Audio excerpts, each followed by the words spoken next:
Look how they massacred my boy.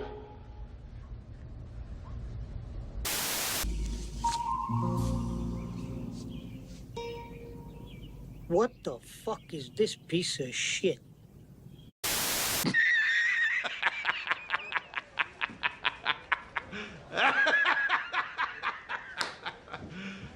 You serious? So I was not expecting the reboot for The Crow to look like this. I was not. This was the farthest thing from my mind. I'm pretty sure this was the farthest thing from many people's minds. Now, when we had first heard that Bill Skarsgård was going to be playing the Crow in a reboot, a lot of people thought it was not going to happen. A lot of people thought it was, just going to get canceled. Apparently, there's test footage out of Jason Momoa as the Crow, right? And that looks fantastic. He literally looks like Eric Draven incarnate. It's wild. It would have been probably fantastic.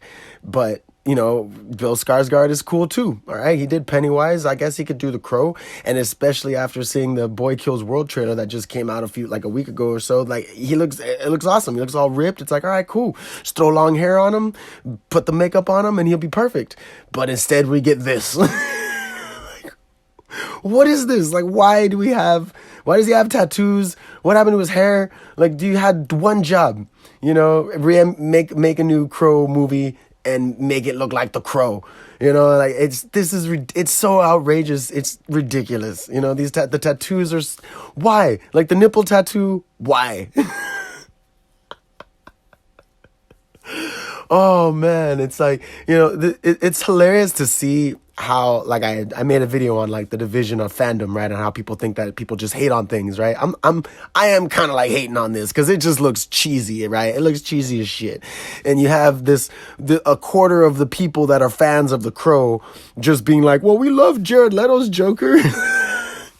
It's fine. It's updated for a new and modern audience. But that the definitive Crow is Brandon Lee. So if you go anywhere off of the track that Brandon Lee put forth, you're just going to upset most of the fans of The Crow, right? I mean, even in the graphic novels, he didn't have tattoos. Why did you do this? So, I had saw here from Bloody Disgusting that apparently this was all the director's idea, right? So the director, Rupert Sanders, apparently he did Ghost in the Shell, one of the first live action, anime to, live action films. And then he also did Snow White and the Huntsman, which was good. I love Snow White and the Huntsman. That's actually one of my favorite, fantasy sci-fi films, from back in the day. That's not even really that long ago, but it was great. It was a fantastic, cool take on, a fairy tale. Whereas now it's all right, bro, I don't know, you're getting a little odd, right? In this article for Vanity Fair, they had this quote where he goes, I think the beauty of Bill is that he has a disturbing beauty, and as he transforms through his loss, he becomes the thing that even he can't control. It's that famous line, whoever fights monsters must be careful they don't become one. That look was me in the 90s when we were squat raving in London, mixed with some modern influences like Post Malone and Lil Peep.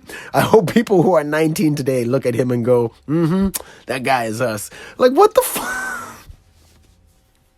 No, I hope 19-year-olds don't think they're this guy. Unless it's going to be a soy boy Crow. Unless he's just walking around all sad. He's going to have all these emo kids looking all angry all the time now. I don't know. It's so, and I do say emo because if you go to the Vanity Fair article, he does say, what drew me to this was the opportunity to make a dark romance, something that dealt with loss, grief, and the eternal veil between life and death and reaching through that.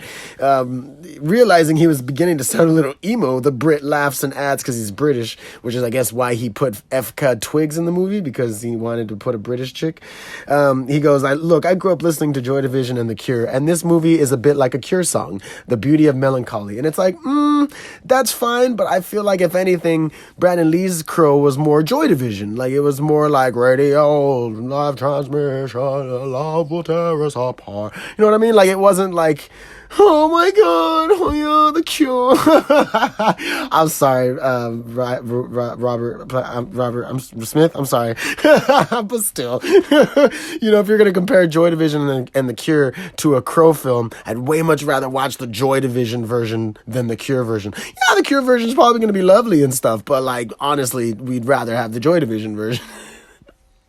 But again, this is just the first look, right? We haven't even got a trailer yet, which is surprising because I think Borderlands is supposed to come out in like August or something, or like July, and we already got the trailer. So the Crow's got to come out for at least the new Ghostbusters movie or Godzilla versus Kong, right? Like or hopefully Imaginary, because I'm definitely trying to see Imaginary. That bear looks way better than Eric Draven. This is not Eric Draven. This is, if anything, actually, yeah, this isn't Eric Draven. This is Rupert Sanders, right? Because he said this was me in the 90s. So he made the Crow based off of his own look. So it's obviously not, Brandon Lee, nor is it Eric Draven. It's Rupert Sanders. So again, I just can't believe it. I really can't.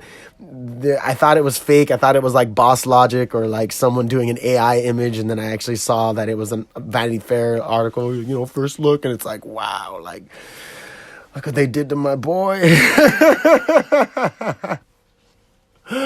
Oh, man. But anyway, like I said, it comes out June 7th. I mean, it looks like this summer movies are going to be pretty wild, so I guess we'll have to just wait and see how it goes. And Bill Skarsgård's already in 3 things, right? He's going to be Nosferatu, which looks awesome. I'm way more excited for that now. I already was like intrigued, but I'm way more excited for that. And then he's got Boy Kills World, which looks fantastic, which was why I was hoping The Crow would be good, but The Crow literally looks like Boy Kills World, but instead of all the color, they just took all the color out and dyed his hair black, and they're like, all right, now you're in The Crow. They were probably filming it at the exact same time. Like they couldn't just put a long hair wig on him. Like, come on, man. Like, come on. But, again, I digress. We'll have to wait and see. At least let's get a trailer. At least give us a trailer so we can see what we're up against. Because, again, I feel like a lot of people are going to be like, hey, Edward Furlong's Wicked Prayer wasn't that bad now compared to this. And honestly, they are basing the look off of Salvation, The Crow Salvation, the third one, because it's not reminiscent of the first 2 at all, definitely, because it's not long-haired, no tattooed Eric Draven. And I don't remember if Eric Draven was in the City of Angels, I forget, but the Salvation had whoever the short-haired crow guy was, and that's I guess what this guy's favorite crow was, because he was like, nah, not about the long hair. We didn't make it for modern audiences. Short hair, mullet, black-white girlfriend, ambiguously colored girlfriend, and, old Danny Houston as a villain. Like, what? Like, I get it, but what? Like, he's a great actor, but what? I don't know.